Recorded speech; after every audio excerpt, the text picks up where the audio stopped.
Hello friends, welcome back to my channel চিনিস chilli blog. আজ আমি বানাতে চলেছি গ্রিন মুগ ডাল। এটা খুবই হেলদি অ্যান্ড সিম্পল রেসিপি। এটা অবশ্যই আপনারা বাড়িতে ট্রাই করবেন।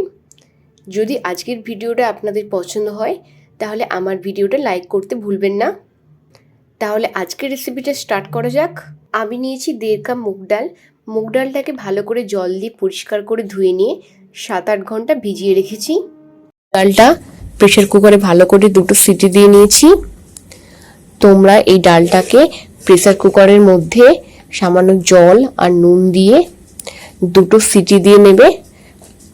তারপরে গ্যাসটা বন্ধ করে দিও। সঙ্গে সঙ্গে প্রেসার কুকারের ঢাকনাটা খোলার দরকার নেই। যদি সোনা মুগ ডাল হয় তাহলে একটা সিটি দিলেই হবে। এবার কড়াই বসিয়ে নিয়েছি।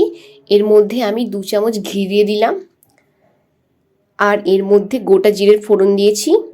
যখন গোটা জিরেটা সামান্য ফুটে যাবে এর মধ্যে 1 চামচ আদা কুচি, 1/4 চামচ হলুদ গুঁড়ো, পরিমাণ মতো লঙ্কা গুঁড়ো, নুন, ছোটো চামচের 1 চামচ ধনে পাউডার দিয়ে ভালো করে সব মশলাগুলো একসাথে নেড়ে নিচ্ছি। তারপরে এর মধ্যে কেটে রাখা টমেটোগুলো দিয়ে দিলাম।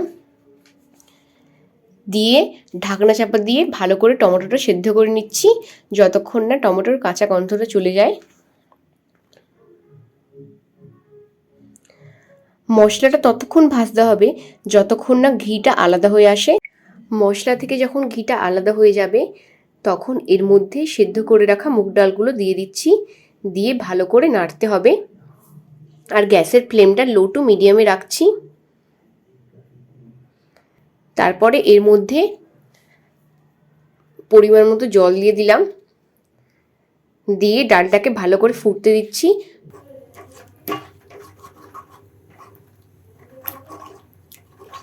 ডালটা চাইলে আপনারা ঘনও রাখতে পারেন বা পাতলাও রাখতে পারেন, এটা যে যার পছন্দ অনুযায়ী। এই গ্রিন মুগ ডালটা রেডি হয়ে গেছে। আমি ওপরে টমেটো কুচি দিয়ে এটা পরিবেশন করে নিচ্ছি। মুগ ডালটা আপনারা রুটি, পরোটা, লুচি, গরম ভাতের সাথে পরিবেশন করতে পারেন।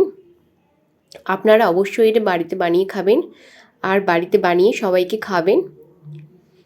আবারও হাজির হব কোনো নতুন রেসিপি নিয়ে। আমার চ্যানেল সাবস্ক্রাইব অবশ্যই করবেন। আর যদি ভিডিওটা ভালো লাগে তাহলে ভিডিওটা শেয়ারও করে দেবেন ফ্রেন্ড আর ফ্যামিলির সাথে।